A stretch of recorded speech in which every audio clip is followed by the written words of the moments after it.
tuliskan itu tentu berbeda dengan penulisan skalar atau penulisan huruf-huruf biasa tanpa makna. Ya, vektor itu penulisan huruf biasa tetapi punya makna.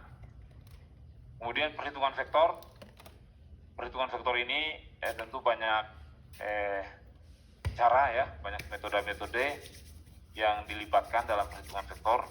Tentu kalian dulu sudah pernah juga melakukan perhitungan vektor seperti apa. Kemudian ada dalam metode perhitungan itu kita akan ulas juga metode mencari jumlah vektor ya, atau superposisi vektor, yaitu ada metode jajaran genjang, ada metode segitiga, ada metode uraian atas komponennya. Nah, gitu metode. Kemudian perkalian vektor. Nah, ternyata di situ ada perkalian vektor dengan skalar, ada perkalian vektor dengan vektor. Nah, itu ternyata vektor itu bisa dijumlahkan, dikurangkan, dikalikan ya, sama seperti operasi matematik biasa. Tetapi di sini kita harus hati-hati membedakan dengan operasional aljabar biasa. Itu ada ciri khas yang berbeda. Jadi vektor itu bisa dijumlahkan, bisa dikurangkan, bisa dikalikan, ya, bisa dibagi. Nah, itu. Nah, namun besaran-besaran itu punya ciri khas yang berbeda dengan besaran skalar. Besaran skalar juga bisa dijumlahkan, bisa diperkurangkan, bisa diperkalikan, bisa dibagi. Vektor juga begitu, hanya berbeda operasionalnya sedikit. Nah, begitu ya. Jadi kalau kita lihat dari kontennya ini bukan hal yang baru lagi. Kalau hal yang baru kecuali misalkan kalian belajar beton, baja, nah itu baru hal yang baru. Mekanika rekayasa, metode elemen hingga, struktur komposit, nah itu tuh hal-hal yang baru. Ya, kalau ini hal yang sudah dipelajari. Hanya saja hati-hati di sini ya, kalian harus analisisnya lebih lebih ditingkatkan analisisnya ya. Kalau tanpa analisis ini sangat sulit. Nah, begitu. Tanpa pemahaman dasar juga sangat sulit. Nah, gitu ya. Jadi tanpa pemahaman dasar mau ulang pelajarin lagi, berat lagi nih, matematik. Nah, makanya minimal ada dasar sedikit. Kira-kira seperti itu ya. Kita lihat sekarang pada pokok bahasannya ya. Pokok bahasan ini sub pokok bahasan. Kita mulai dari 1 ya. 1 ini adalah definisi besaran vektor dan skalar. Kita lihat. Nah, ini saya sengaja tulis tangan di sini ya. Supaya apa? Kalau saya hanya mau scan kemudian mau buat PowerPoint-nya, itu bagi saya itu namanya kita mengambil saja dari buku-buku referensi ya, tanpa mempelajari. Saya juga di sini menulis lagi berarti itu mereview, mempelajari. Gitu. Makanya kenapa saya tulis ya. Bukannya saya tidak bisa menampilkan secara tulisan aslinya bisa, tapi lebih lebih mengingatkan kembali ilmu ini supaya lebih saya pahami lagi. Makanya saya tulis, kemudian saya akan sampaikan ke mahasiswa. Nah, tentu materi-materi yang saya tulis ini dari beberapa referensi yang kemarin, buku-buku terkait dengan vektor dan skala. Nah, begitu ya. Jadi jangan heran kalau saya tampilkan ada sebagian tulisan tangan, ada yang saya copy saja dari buku, ada yang saya crop aja dari ini. Nah, itu kalau semua crop itu namanya kita mengambil punya orang ya. Kemudian kita ulang saja untuk berbicara. Tapi kalau tulis begini, sekurang-kurangnya kita mengkaji lagi, dosen juga mengkaji ulang, kemudian ingin menyampaikan pada mahasiswa. Nah, kira-kira begitu. Ini hanya perbedaan cara pandang saja. Baik, kita coba lihat di sini. apa pengertian daripada vektor itu sendiri ya. Vektor adalah, bentar saya geser dulu ini.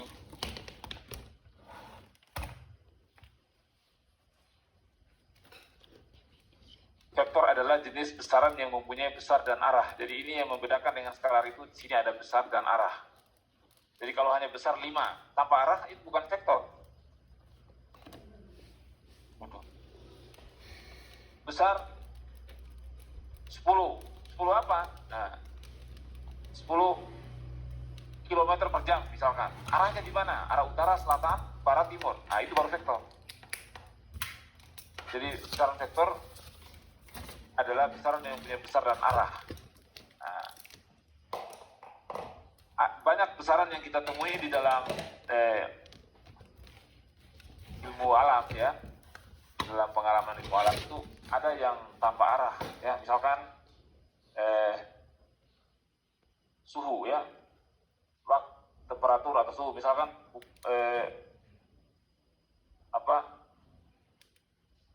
suhu udara 25 derajat kan tanpa arah. Arah suhu ada nggak? Nggak ada kan? Nggak ada. Tapi kalau kecepatan pesawat ada arahnya, dia berapa derajat terhadap arah utara. Kecepatan angin ada arahnya, itu vektor. Jadi secara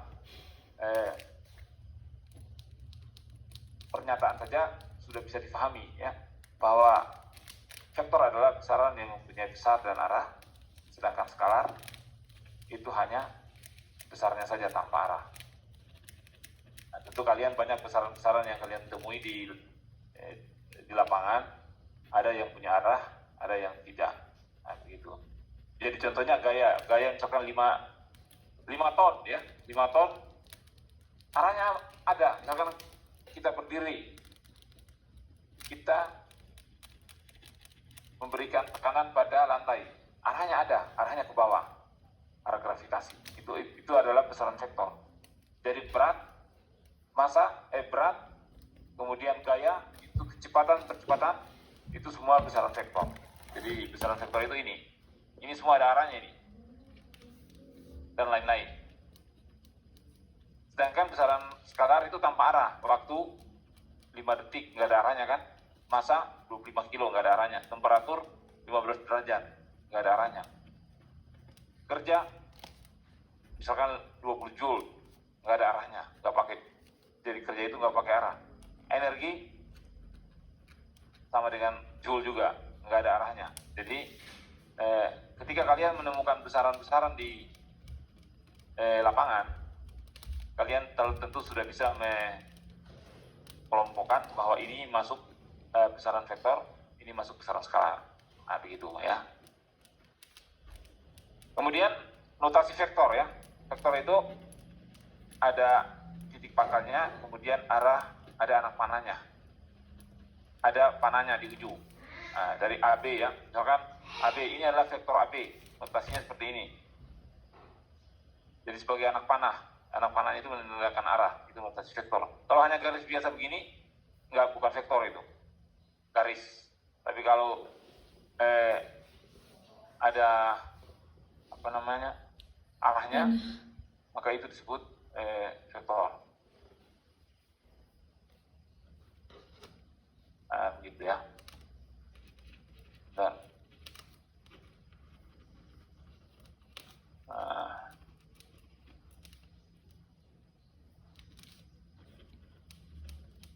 oke. Jadi panjang anak panah, panjang ini. Jadi ini nanti ada skala-skalanya ya. Misalkan begitu skala-skalanya. Skala-skalanya seperti ini.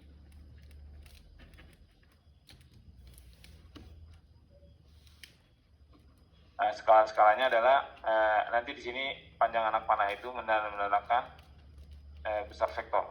Jadi misalkan kalau satu segmen ini adalah 1, jadi 1, 2, 3, 4. Besar vektornya adalah 4 satuan. Begitu. Jadi panjang ini menandakan besar vektor, arah anak panah menandakan arah vektor. Gitu. titik tangkap di sini, titik A namanya titik pangkal, titik B titik ujung atau arah panah. Panjang AB adalah besar vektor, arah panah AB arah vektor. Nah, cara penulisannya seperti itu. Ya. Kemudian untuk penulisannya ya, ini notasinya. Kemudian penulisannya, misalkan vektor A ada bilangan A, kemudian ada anak panah di atasnya. Nah, ini artinya vektor A, gitu. Atau huruf besar, kemudian ada anak panah di atasnya, itu namanya vektor A. Ini cara penulisannya. Gitu. Kemudian kita mengenal juga ada vektor satuan ya. Ada vektor satuan, ini vektor yang mempunyai besar satu satuan, jadi besarnya satu satuan. Satu satuan apa? 1 cm, 1 meter, 1 kilo. Itu namanya vektor satuan.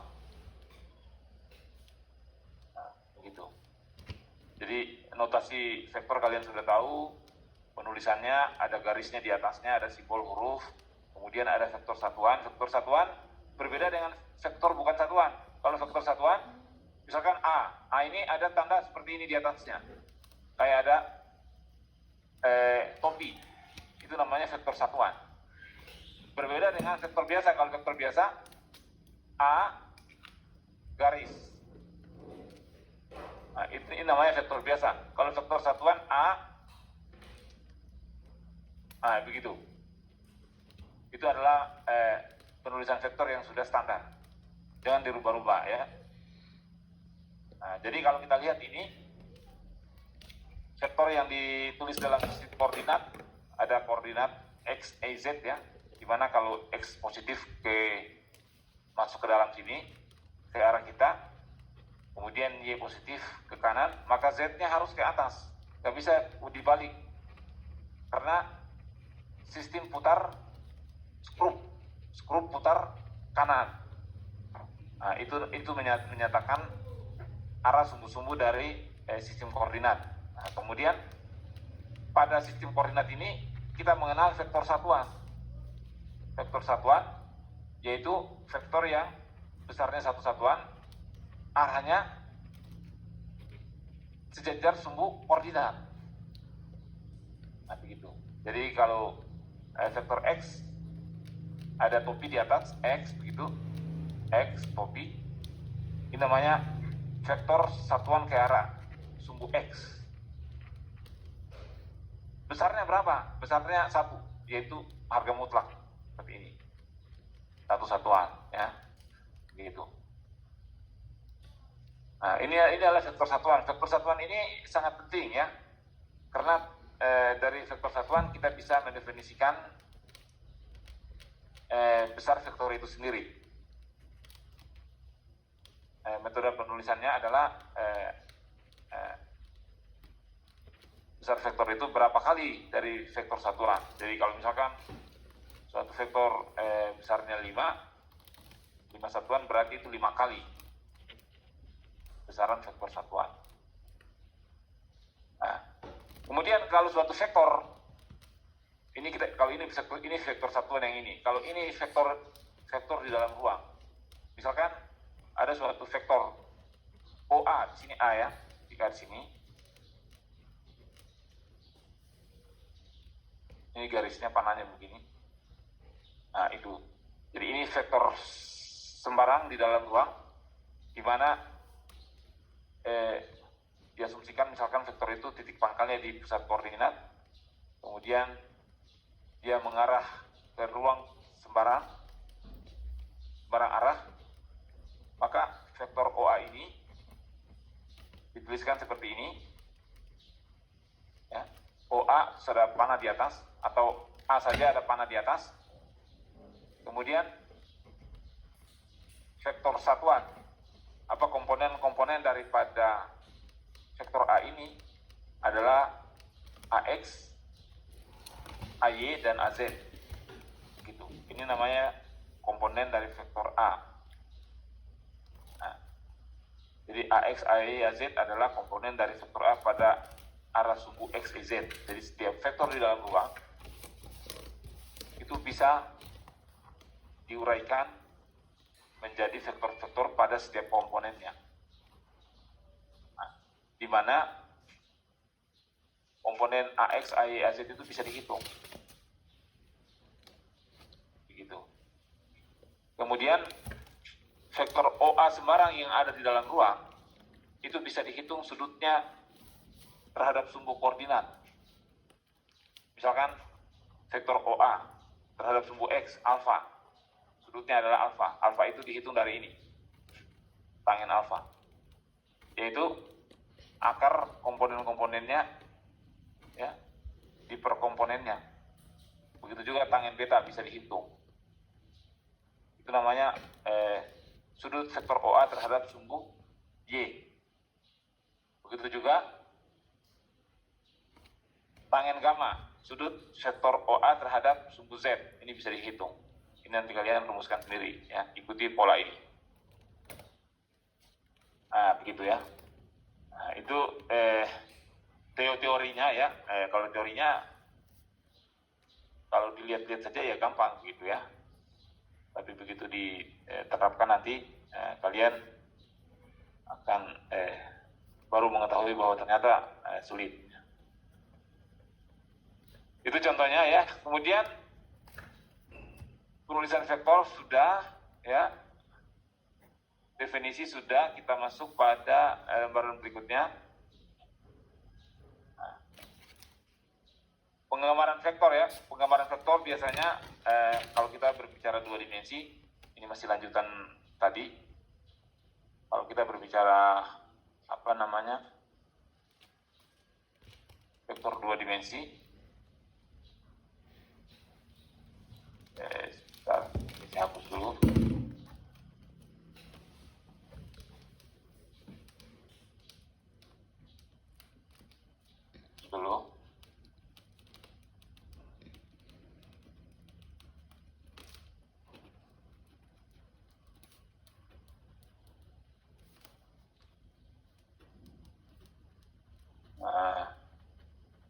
Ya.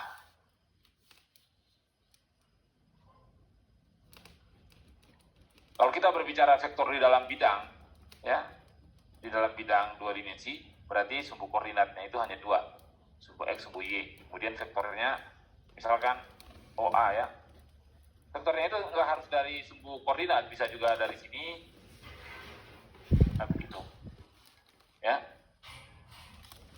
Kemudian vektor ini bisa kita uraikan terhadap komponen-komponennya, yaitu AX dan AY. Kemudian kita tuliskan seperti ini.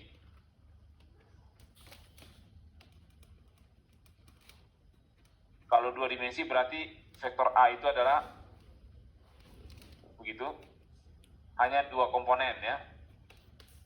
Jadi komponen arah X, sumbu X itu AX.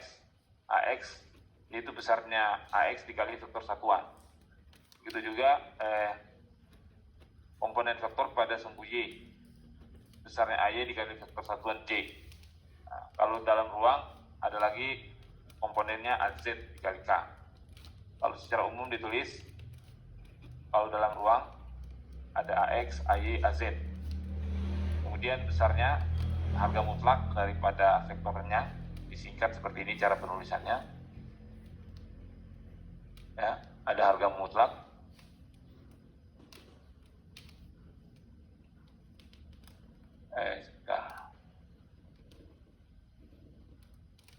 Ini penulisannya besar vektornya. Kalau vektornya di dalam ruang ini, kalau dalam bidang ini AX kuadrat tambah Y kuadrat. Kemudian alfa, beta, gamma bisa dihitung dari rumus tadi. Nah, begitu. Cara penulisan yang lain bisa penulisannya seperti ini, bisa juga hanya seperti ini. Vektor A hanya ditulis dalam bentuk komponennya ini, AX, AY. Bisa juga vektor A ditulis dalam penjumlahan komponen. Kira-kira seperti itu ya. Ini mahasiswanya pada kabur semua ini. Ini keluar ya. Jadi videonya dihidupin ya, supaya saya lihat. Nah, jadi hati-hati di sini cara penulisan vektor ya. Ada vektor A dituliskan sebagai penjumlahan dari komponen-komponennya, kemudian dilibatkan vektor satuan IJK atau X, EZ sama X topi, Y topi, Z topi itu sama dengan IJK, sama itu. Itu namanya vektor satuan. Nah, jadi ada penulisannya penjumlahan seperti ini. Ada juga seperti ini, hanya komponennya doang. Vektor A, AX, AY, AZ. Jadi misalkan ini ditulis 2,3,4 misalkan begitu. Ini artinya X, ini artinya Y, ini artinya Z. Nah, ini sama aja dengan seperti ini, sama ini. Sama dengan 2X topi tambah 3 Y topi tambah 4 Z topi. Atau bisa juga ditulis sama dengan 2I tambah 3J, kalau topi nggak mau ditulis diganti dengan IJK tambah 4K. Nah, begini. Nah, begitu penulisannya seperti itu, vektor ya. Nah, kalau kita mau cari besarnya, tinggal harga mutlaknya vektor ini, nanti komponen-komponennya yang dikuadratkan kemudian diakarkan rumus ini. Itu namanya panjang vektornya. Nah, gitu ya. Nah, itu penulisan vektor. Kemudian kita akan masuk pada perhitungan vektor. Jadi tadi definisi sudah, penulisan vektor sudah. Nah, kemudian perhitungan vektor ya. Ada pertama kita memahami dulu kesamaan dua buah vektor. Kesamaan dua buah vektor itu artinya apa? Kemudian jumlah atau selisih dua vektor bagaimana? Kemudian perkalian vektor. Nah, itu. Kesamaan dua buah vektor, misalkan vektor A ditulis dalam komponennya ini, dalam uraiannya ini. Vektor B dalam komponennya Bx, By, dalam bentuk penjumlahan Bx topi tambah By topi. Nah, ini vektor A dan vektor B. Jika vektor ini sama besar dan arah, itu artinya komponen-komponen dari vektor A dan B itu harus sama. Berarti ini harus sama ini. Nah, begitu, komponennya harus sama. Itu namanya kesamaan dua buah vektor. Kalau digambarkan nanti walaupun titik tangkapnya nggak harus di posisi yang sama, bisa saja di posisi yang lain, sini, tapi vektor ini sama, baik arah maupun besarnya. Tidak harus vektor AB juga berada di sini kalau vektor A sama vektor B. Definisi vektor A sama vektor B jika arahnya sama, besarnya sama. Kita nggak mau tahu di mana titik tangkapnya. Nah, begitu. Nah, contohnya seperti ini. Ini vektor A dan vektor B sama ini. Walaupun titik pangkalnya berbeda. Nah, cukup besarnya aja sama. Nah, begitu. Ya, itu kesamaan vektor. Sekarang penjumlahan atau selisih dua vektor. Kita lihat lagi sini.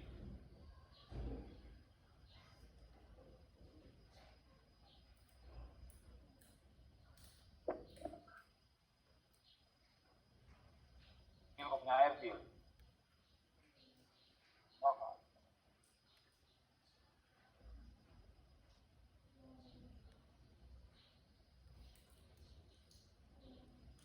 Baik ya, kita coba menjumlahkan dan mengurangkan suatu dua buah vektor ya. Misalkan di sini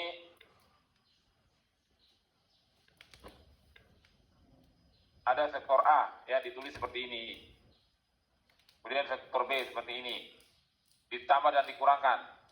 Berarti yang dijumlahkan atau diperkurangkan itu komponen-komponennya.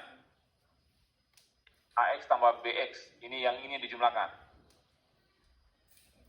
Itu adalah kalau penjumlahan dua buah vektor. Ditambah ini AY, BY. Jadi penjumlahannya akan menghasilkan suatu vektor juga ini. Nah, itu penjumlahan vektor. Nah, kemudian kalau mencari besarnya, bagaimana mencari besar dari penjumlahan vektor itu? Ada 3 metode di sini. Ada metode jajaran genjang, kemudian ada metode segitiga, poligon, ada metode uraian. Itu adalah metode mencari jumlah vektor, ya.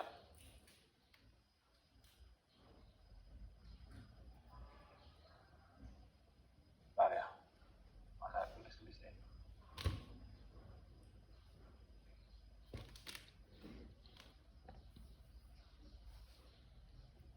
Nah itu. Jadi penjumlahan vektor kalian sudah tahu ya, yaitu menjumlahkan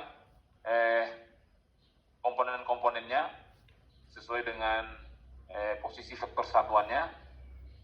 Sedangkan untuk mencari jumlahnya ya, cara menjumlahkan ya sudah tahu.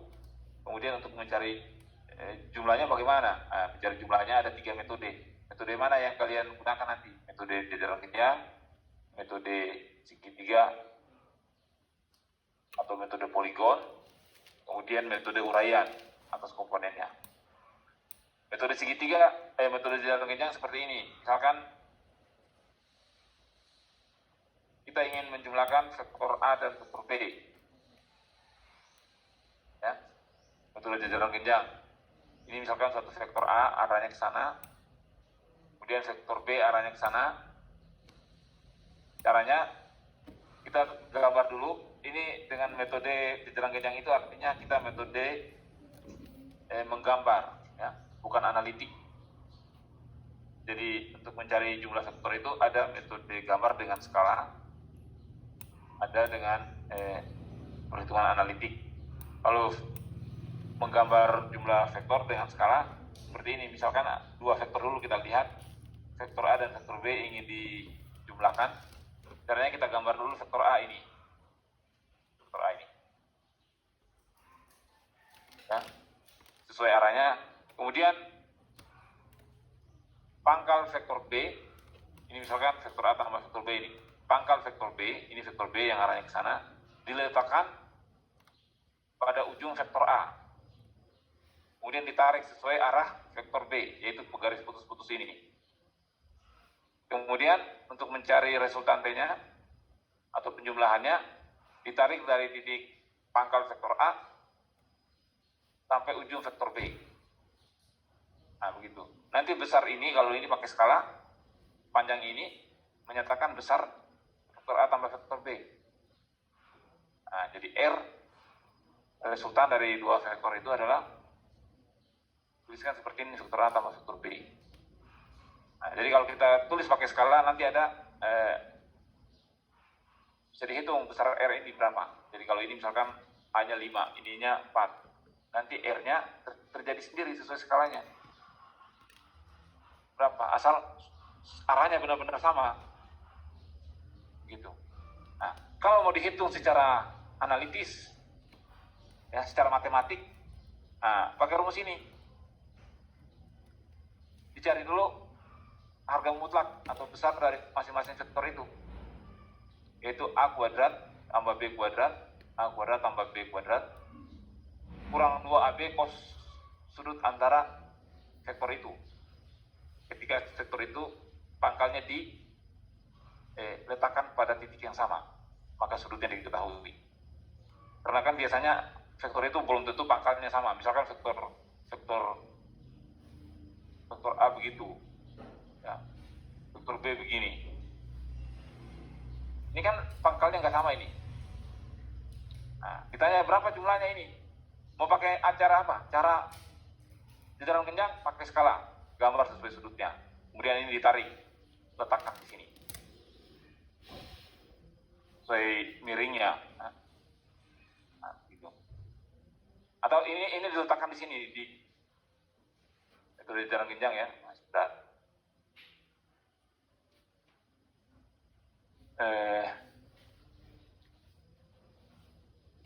Misalkan vektor A ini, ya, vektor B ini.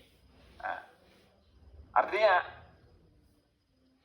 Belum tentu bahwa titik pangkalnya itu sama gitu, nggak harus sama titik pangkalnya. Ini contohnya titik pangkalnya sama. Ini setelah dipindahkan. Jadi misalkan vektor A tadinya di sini, begini arahnya. Kemudian vektor B tadinya di sini.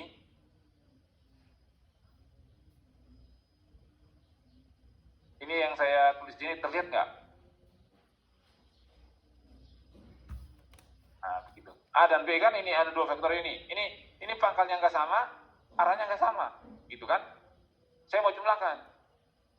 Nah, caranya dengan metode jajaran genjang, kita letakkan vektor B ini di ujung vektor A. Letakkan di sini. Arahnya sama. Nah, begitu. Besarnya sama. Nah, begitu. Kita letakkan dulu di sini.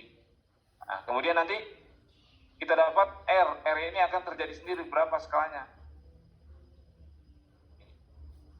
R. Nah, itu kalau dua vektor. Kalau banyak vektor kan bisa 3 vektor, 4 vektor. Jadi nanti hasilnya bukan segitiga, tapi poligon. Disambung-sambung saja. Jadi A, misalkan vektor A, vektor B, vektor C, vektor D. Mau dijumlahkan. Nah, caranya tarik dulu vektor yang utama, vektor A. Kemudian di ujung vektor A diletakkan pangkal vektor B. Kemudian di ujung vektor B diletakkan pangkal vektor C. Di ujung vektor C diletakkan pangkal vektor D. Kemudian ditarik dari titik asal sampai ke pangkal ujung vektor D. Itulah resultannya. Nah, panjangnya itu secara otomatis akan menentukan resultantenya. Tapi pakai skala itu. Nah, kalau ditanya berapa besarnya secara analitik, maka kita pakai ini. Ini kalau dua vektor aja. Tapi kalau sudah vektornya banyak, maka metode ini tentu sudah tidak efisien lagi. Kita menggunakan uraian terhadap komponennya. Jadi vektor yang banyak itu diuraikan terhadap komponennya. Nah, nanti kita pakai metode yang ketiga ini. Kalau mau menghitung secara analitis dari penjumlahan banyak vektor, gitu ya. Nah, rumus ini tentu bisa diturunkan ya. A pangkat 2 tambah B pangkat 2 kurang 2 AB cos. Nah, cos ini berapa? 180 kurang alfa. Jadi alfanya itu adalah sudut antara dua vektor itu. Kita gunakan rumus ini. Nah, karena cos 180 kurang alfa itu min cos alfa, jadi ini minus dari positif di sini. Jadi resultante dua buah vektor, kita cukup menggunakan rumus ini. Harga mutlak A pangkat 2 tambah B pangkat 2 tambah 2 kali harga mutlak A harga mutlak B kali cos alfa. Cos alfa itu sudut antara dua vektor. Jadi kalau sudut antara dua vektor diketahui, kita bisa mencari resultannya besarnya berapa. Tinggal dicari saja hasil perhitungan ini. Tentu mencari dulu harga mutlak dari vektor masing-masing vektor itu. Nah, begitu. Kemudian penulisan daripada sudut antara dua buah vektor bisa ditulis seperti ini, alfa atau A, B. Ini artinya sudut antara vektor A dan vektor B. Sudut antara A dan B. Diambil sudut terkecilnya ya, sudut terkecil. Jadi kalau misalkan pertemuan vektor seperti ini vektor A, ini vektor B. Sudut antara vektor A dan vektor B artinya yang ini. Ya, ini namanya sudut antara vektor A dan vektor B. Bukan yang ini. Bukan. Sudut terkecilnya. Yang digunakan dari rumus ini. Nah, begitu. Kemudian untuk menentukan arahnya, ya kalau pakai skala tadi jajaran genjang kan kalau kita letakkan ujung-ujung vektor itu pada penjumlahan masing-masing komponennya, kita bisa juga mendapatkan arah R ini. Sudutnya itu berapa? Nah, secara matematik arah resultannya bisa dihitung juga, ya. Nah, jadi kalau arahnya adalah ini rumusnya ya. Dan menghapus ini. Nah ini. Nah, arahnya adalah psi ya. Psi theta di sini itu dirumuskan dengan rumus ini. Harga mutlak vektor B dikali sin alfa per vektor A tambah vektor B harga mutlaknya. Nah, jadi secara jajaran genjang bisa ditentukan arahnya dengan skala gambar secara analitik, bisa dihitung besarnya juga dan arahnya. Ini arahnya. Kemudian kalau selisih vektor A kurang vektor B, kita bisa juga menggunakan rumus ini. Kita tinggal balik sininya sudutnya. Sama saja vektor A kurang vektor B itu artinya vektor A tambah minus vektor B. Nah, gitu. Jadi A kurang B, A tambah min B. Nah, kalau pakai metode jajaran genjang, min B itu artinya berlawanan dengan vektor B. Kemudian nanti ini min B kalau saya gambarkan di sini.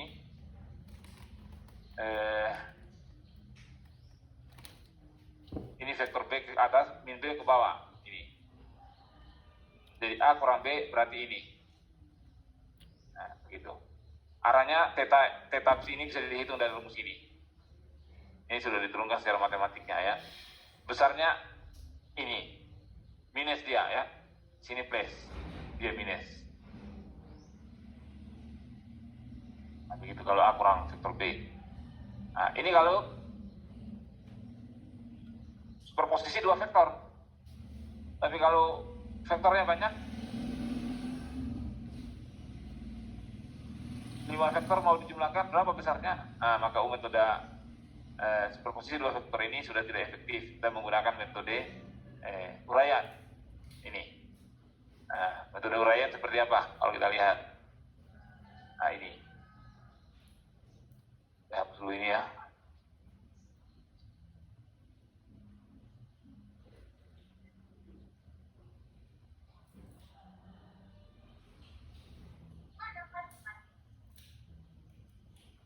Nah, tadi kan ada metode segitiga poligon ya.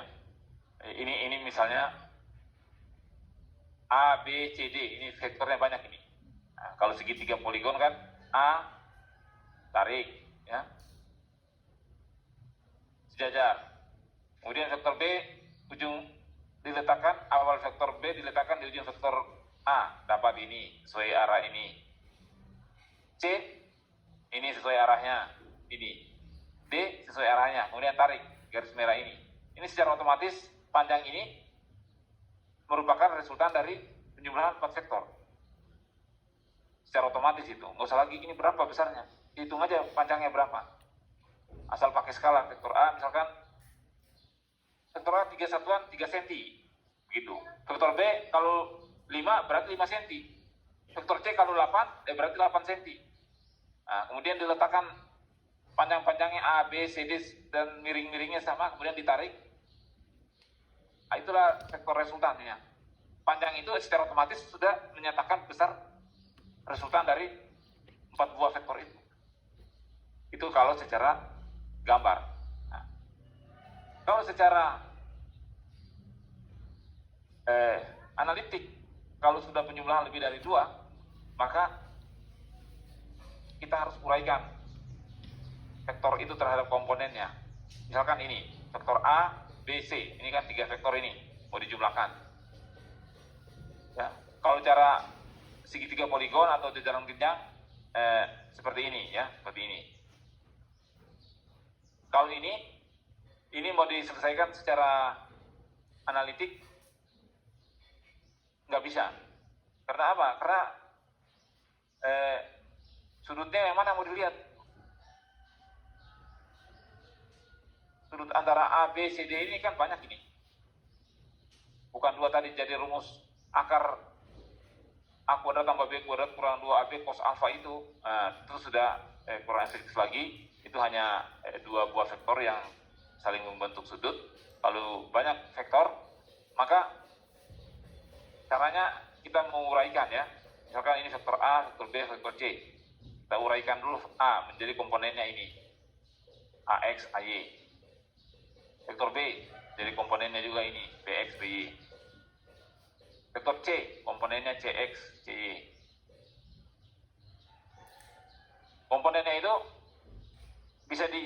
tentukan besarnya dengan proyeksi ya terhadap suatu sumbu. Kemudian A tambah B tambah C ini mendapatkan vektor resultan, di mana komponen-komponen dari vektor R ini yaitu penjumlahan dari komponennya AX, BX, CX. Begitu juga komponen Y, AY, BY, CY. Kemudian resultannya kita jumlahkan saja ini, dipangkat duakan RX tambah RY. Kemudian akar. Dan arahnya bisa dicari dari tangen RY bagi RX. Nah, itu secara teoretiknya, analitiknya itu. Kalau kita lihat secara gambarnya, pengertian daripada komponen-komponen ini, komponen vektor ABC seperti ini. A, jadi dari beberapa vektor itu diletakkan dulu pada suatu titik pangkal yang sama, kemudian diuraikan vektor A berarti AX-nya ini, AY-nya ini, nah, begitu maksudnya. Vektor B ini berarti BX-nya ini, sampai sini aja, BY-nya ini. Vektor C berarti CX-nya ini, CY-nya ini. Nah begitu. Tentu untuk mendapat besarnya ini proyeksi kalau AX A cos theta sudutnya. Nah, nanti dijumlahkan dulu semua komponen arah X ini. Dapat ini, RX. Kemudian komponen arah Y 3 ini dijumlahkan dapat ini, RY. Nah, begitu. Kemudian segitiga rumus Pitagoras. Jadi untuk mencari resultantnya segitiga besar ini, R. Sudutnya adalah ini. Nah, itu metode uraian jika ditanyakan resultan dari beberapa vektor. Nah, begitu ya, gampang kan? Nah, atau lebih jelasnya untuk mencari uraian yang besarnya itu bisa di sini dilihat. Tadi ini bisa lihat sini. Misalkan ini menjumlahkan beberapa vektor ya, V1, V2, V3 sampai Vn. Komponennya seperti ini, V1x, V1 cos alfa, ya. Alfa itu sudut antara ini, apa namanya? Masing-masing vektor membentuk sudut alfa, alfa 1, alfa 2, alfa 3, maka uraian terhadap komponen arah X-nya ini semua bisa dihitung. Uraian terhadap arah Y-nya bisa dihitung, jumlahnya ini sama dengan ini tadi, kemudian resultantenya dapat. Sudutnya ini sama dengan ini. Nah, kemudian kita gunakan bantuan beberapa rumus tambahan, misalkan ini rumus segitiga dalam matematik atau rumus trigonometri. Nah itu ya, itu teorinya. Sebelum kita lihat contoh soalnya ya, kira pertanyaan ya, sebelum kita masuk pada perkalian vektor ya, perkalian vektor lain lagi ini ya. Ini secara cepat saja saya informasikan. Misalkan ada suatu vektor, perkalian vektor dengan skalar. Ini vektornya adalah seperti ini. Kemudian kalau dikalikan dengan skalar, maka vektornya adalah berubah jadi ini. Vektor dikali skalar tetap vektor. Ya, di mana komponen-komponennya berubah menjadi K kali AX. Nah, kalau perkalian vektor dengan vektor, misalkan vektor A, kemudian ada vektor B, kemudian dikali secara cross, ini namanya perkalian vektor dengan vektor, atau cross product. Nah, caranya, arahnya itu adalah arah yang tegak lurus dari vektor A dan vektor B. Arahnya itu skrup mutar kanan. Jadi kalau A kali cross B, berarti begini. Berarti arahnya ke sana. Kalau B cross A, arahnya ke bawah sini. Kalau B cross A. Kalau A cross B. Nah, kalau A cross B nggak bisa ke bawah, salah. Karena arahnya bukan skrup mutar kanan. Nah, begitu. Nah, perkalian dari vektor, dua buah vektor, itu adalah suatu vektor juga. Yang besarnya adalah ini. A dot B sin sudut antara A dan vektor B, ini sudutnya. atau luas jajaran genjang daripada bidang yang dibentuk oleh kedua vektor itu. Jadi A kali cross B atau A cross B itu sama dengan min B cross A. Ini perkalian silang, tidak komutatif. A cross B tidak sama dengan B cross A. Jadi A cross B min B cross A. Perkalian vektor dengan vektor ya. Nah, ini kalau kita berbicara terkait dengan besarnya ya. Nah. Kemudian perkalian silang ya. Ini perkalian silang, ada perkalian silang cross product, perkalian titik dot product ya. Perkalian silang itu misalkan vektor A kali vektor B besarnya sama dengan ini, luas jajaran genjang, sedangkan vektor hasilnya adalah ini. Vektor A kali vektor B hasilnya ini. Atau determinan dari ini. Jadi perkalian dari vektor itu determinan dari komponen-komponennya X, AY, AZ, BX, BY, BZ dengan komponennya X, AZ. Nah, begitu. Jadi kalau kalian bisa mencari perkalian dari dua buah vektor, kalian harus bisa menyelesaikan determinan ini. Nah, begitu. Itu untuk mendapatkan vektornya. Kalau mendapatkan besarnya, ini.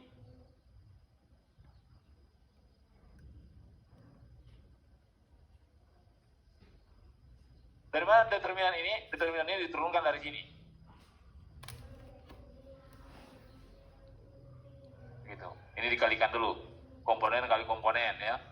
AX, BX. X kali X, itu vektor satuan kali vektor satuan, hasilnya apa? Vektor satuan X kali vektor Y, hasilnya Z.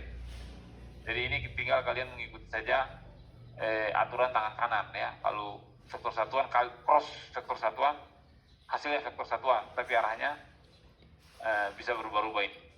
Hati-hati di sini. Nah, gitu ya. Itu mungkin ada pertanyaan, silakan kalau ada pertanyaan sebelum kita lihat contoh soal yang lebih jelas gitu supaya memahami.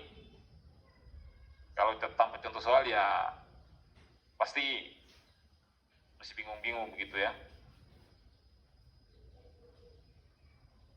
Silakan kalau ada pertanyaan sebelum kita lihat contoh soalnya lebih jelas begitu ya.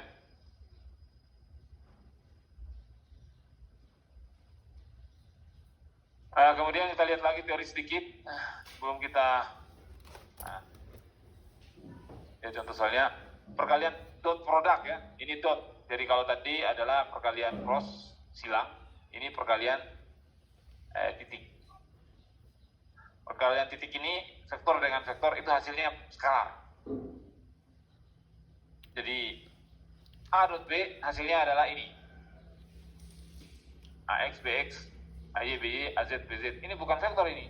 Nggak ada vektornya ini. Gitu. Nah, gitu. Contoh perkalian silang itu digunakan dalam hal untuk menentukan misalkan torsi ya. Sedangkan contoh perkalian dot product itu digunakan untuk menentukan usaha. Usaha itu adalah bukan vektor. Di mana di sini vektor gaya dot vektor perpindahan. Itu ini namanya dot product dua buah vektor. Hasilnya adalah kerja atau usaha. Ini sebagai contoh aplikasi perkalian vektor. Ada dot product, ada scalar product. Nah, begitu. Itulah beberapa teorinya, konsep teori untuk bisa perdalam pemahaman kalian dalam kuliah ini. Tentu ini di file itu banyak sekali contoh-contoh soal dan teorinya, uraian jawabannya. Di situ kalian bisa mempelajari untuk bisa menjawab soal PR. Ya, PR kalian itu ada, harus dijawab minggu depan dikumpul. Gitu. Ini sebagai contoh soal kalau kita kaji ya. Ini misalkan titik P dalam ruang koordinatnya 1, 2, 3. Tentukan vektor posisi dari P, arahnya dan besarnya. Nah, bagaimana itu? Nah, ini solusinya ada ini. Kita gambarkan dulu vektor P mulai dari pangkal koordinat barang di dalam ruang, di mana komponen dari P itu 1, 2, 3, berarti X-nya 1, Y-nya 2, Z-nya 3. Ini. Sehingga vektor posisinya ini langsung dituliskan aja seperti ini. 1X, 2Y, 3Z. Karena sesuai soalnya 1, 2, 3. Gitu ya. Terus kalau ditanya sudutnya, bisa dihitung.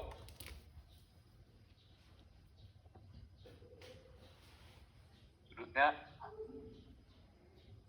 sebentar ya.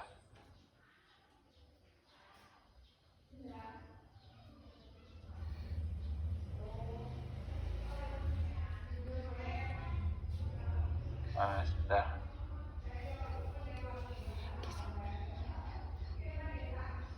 Sudutnya adalah ini.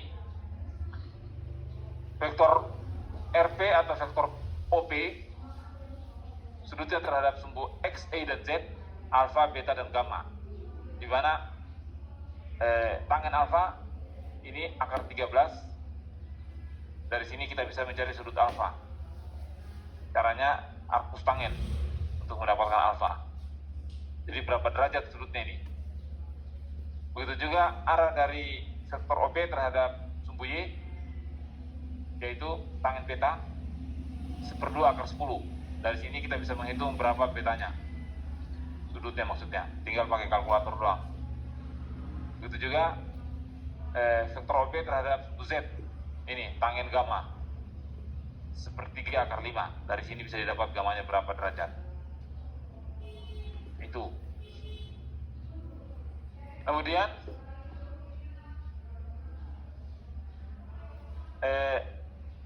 soal berikutnya di sini kita lihat,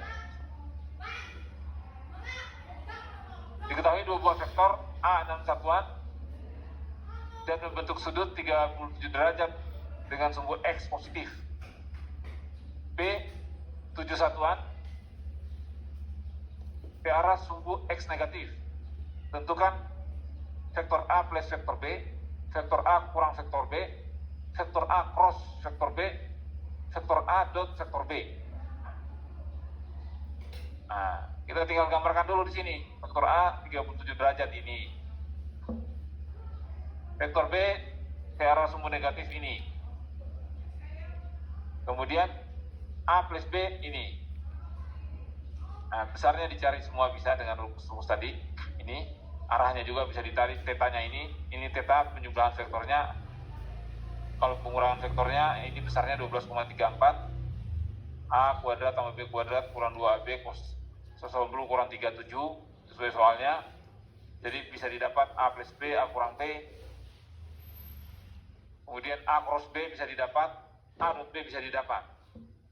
Gitu. Ini cara dengan perhitungan gambar ya, bantuan gambar. Kalau cara secara komponen-komponennya bisa pakai rumus ini. Sama hasilnya.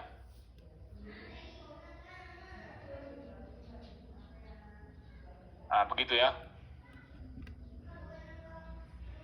Kemudian soal-soal yang lain lagi, ini kalian bisa melihat sini, gambarkan gaya 10 Newton dalam arah 30 derajat terhadap sumbu X. Ini gambarkan 75 Newton dalam arah 30 derajat terhadap sumbu Y ke kanan. Ini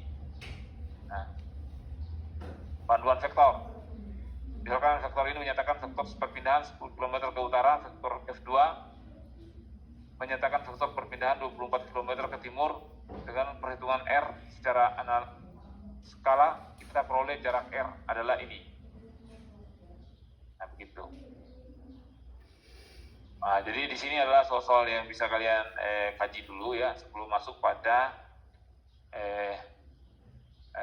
mengerjakan soal tugas PR. Gitu. Misalkan di sini pertanyaannya ya macam-macam di sini ya. Pada titik A bekerja 6 buah gaya. Ini seperti tampak pada gambar. Ini titik A, ada gaya F1, ada gaya F2, ada gaya F3, F4, F5, F6. Gambarkan vektor resultannya. Lagi kontennya Nah itu, lagi. kayak tadi. Cimba. Tapi ini dengan angka ini. Lagi kontennya. Dengan skala. Resultannya gimana? Tadi, F1, F2, F3, F4, F5, F6. R-nya adalah ini. Nah, itu cara poligon. Cimba lagi kontennya, Mama. Ya. Cara segitiga juga bisa. Nah, begitu ya. Nah, ini contoh-contoh soal yang saya ambil dari beberapa buku yang bisa menambah pemahaman kalian terkait dengan kuliah vektor ini. Mama ini? Nah, misalkan ini soalnya ya. 3 buah vektor A, B, C. Kita lihat soal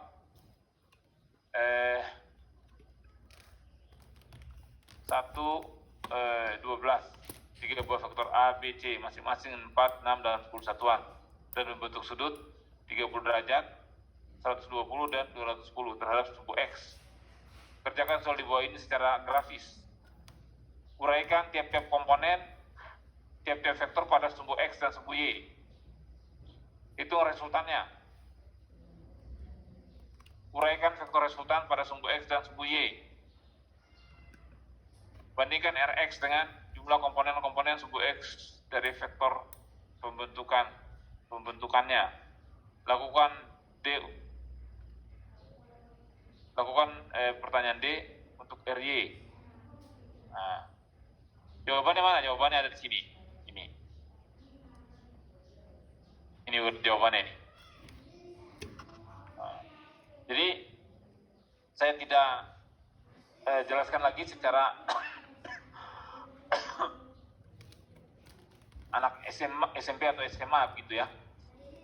Angka-angkanya ini proyeksinya berapa, tinggal kalian baca. Itu. Sesuai soalnya ini diuraikan, uraiannya AX misalkan A cos theta tambah BY ya B sin theta. Saya tidak uraikan lagi angka-angkanya, tinggal kalian secara teliti memahami prosedur penyelesaian contoh soal ini, begitu, untuk menambah kemampuan analisis kalian. Nah, begitu. Jadi kalau mahasiswa itu enggak lagi saya detailkan ini hitungnya dari mana cos ini, ya, kenapa bisa cos, kenapa bisa sin.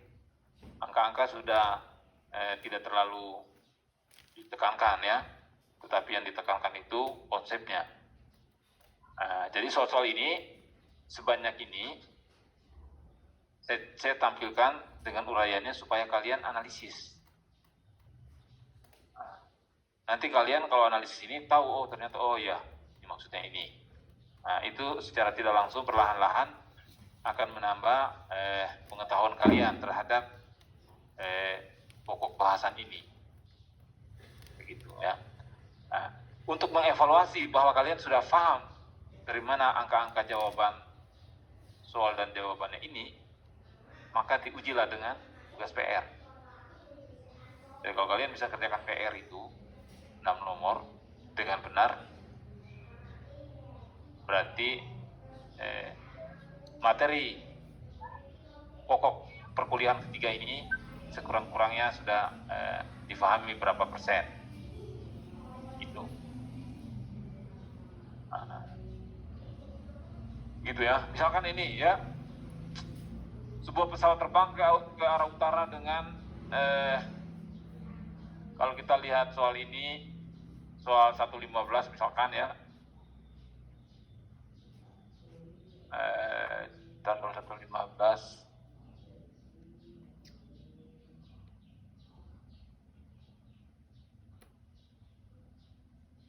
ini ya, sebuah pesawat terbang ke arah timur dengan kecepatan 150 km per jam. Jika ada angin bertiup ke selatan dengan kecepatan 90 km per jam, berapakah kecepatan pesawat itu relatif terhadap bumi dan kemana arahnya? Nah, begitu. Nah, untuk menjawab soal cerita ini, itu harus dijawab secara bantuan skema-skema gambar. Ya. Kalau tanpa skema gambar hanya angka-angka di otak kalian itu sangat sulit. Gitu. Jadi sebisa mungkin soal cerita itu kalian deskripsikan dengan gambar. Jadi misalkan ini, ya. Sebuah pesawat terbang ke arah timur dengan kecepatan 500. Oh, berarti saya misalkan ini timur, arahnya begini. Ini timur, ini 500 ke sana. Nah, begitu. Ini namanya bantuan deskripsi untuk bisa memecahkan persoalan. Jika ada angin bertiup ke selatan dengan kecepatan 90, berarti habis timur selatan berarti di sini. Ini selatan ini. Ini selatan itu berarti arahnya ke sini. Karena di sebelah kanan dari timur itu adalah selatan. Jadi 90. 90 itu berarti ini vektornya. Kalau kita lihat sini 90 ini. Jadi soal cerita ini membentuk vektor. Ada vektor kecepatan ke sana, ada vektor angin. Sehingga berapakah kecepatan pesawat itu? Berarti kita cari resultantenya dulu. Resultante dari kecepatannya adalah ini. Nah, secara matematik tadi yang dijelaskan ini rumusnya. Jadi sederhana.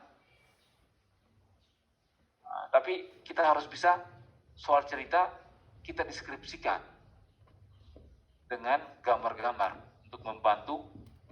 Tanpa gambar ini sangat sulit saya pikir. Ini maksudnya gimana? 500 ke sana, 90 ke sini. Nah, jadi di mahasiswa ini untuk mengerjakan soal-soal fisika, kalau kalian bisa membuat deskripsinya secara gambar, maka akan membantu untuk menyelesaikan soal ini. Nah, dari sini bisa dapat kecepatannya 500 berapa? 508. Arahnya berapa? Arahnya adalah theta ini. Jadi pesawat itu akan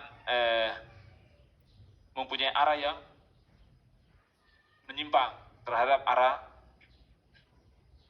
terbang tadi yang utama. Arah terbangnya kan ke arah timur, tapi mengalami deviasi sebesar theta karena angin.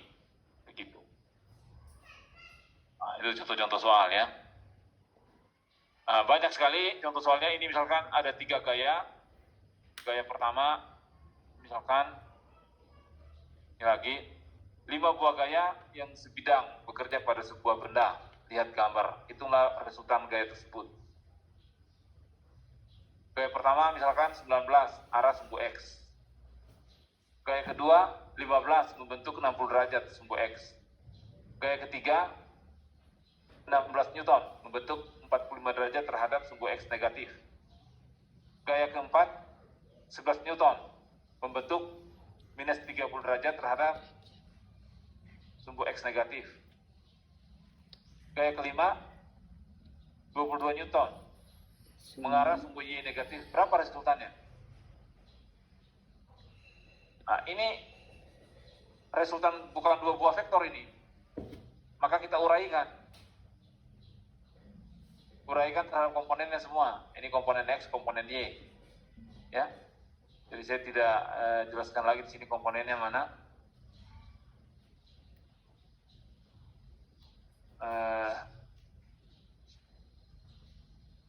Ya.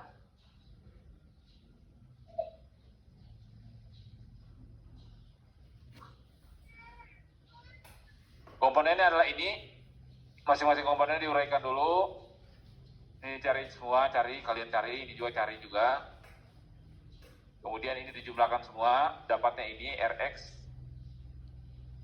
Kemudian dapat juga Ry. Kemudian dengan rumus Pitagoras begitu ya, ini menjadi 2 komponen saja. Jadi dari banyak vektor ini dinyatakan dalam 2 komponen aja, komponen X dan komponen Y. Sehingga kita bisa mensuperposisikan dengan cara Pitagoras saja karena komponennya ini sudah saling tegak lurus. Nah, kemudian dari sini kita dapat resultantenya. Kemudian kita bisa mendapatkan arah dari resultannya itu berapa rumusnya ini. Nah, jadi kita dapatkan sudutnya ini, kita bisa menggambarkan resultantenya ini. Gitu ya, sederhana. Ada pertanyaan di sini sebelum kita akhiri? Untuk kalian bisa mengevaluasi diri kalian itu dengan tugas PR ya. Jadi saya nggak harus banyak ngobrol lagi ya, tapi lebih utama itu mahasiswa mencoba soal. Gitu. Kemudian ini soal-soal tambahan, misalkan ada di bidang miring ya, macam-macam. Ada vektor di bidang miring, bisa dicari semua. Nah, kemudian tugasnya ini. Tugasnya ini ya, ini ada di e-learning ini. PR ke-1. Sama dengan tadi titik P, dalam ruang berada 3, 4, 5. Tentukanlah vektor posisi titik P. Besar dan arahnya terhadap sumbu koordinat. Tadi ada di contoh soal. Diketahui dua buah vektor A4 satuan, B65 satuan, A tambah B, A kurang B, A cross B, A dot B. Itu. Diketahui titik A melalui ini, B ini. Tentukan AB dan sudut antara A dan B jika O adalah pusat sumbu koordinat. Nah, gitu. Kemudian 4, 5, 6, 7, 8. 8 nomor nih, ya. Nah, ini nomornya nggak berurutan, tapi jumlahnya itu 8. Nah, misalkan ini ya. Gambar di samping menunjukkan 3 gaya F1, F2, F3 dan F3 yang sebidang. Besar gaya tersebut berturut-turut ini. Ternyata gaya-gaya tersebut setimbang. Hitunglah sudut F2 dan F1 dan F3. Nah, ini analisis ini. Berapa sudutnya ini?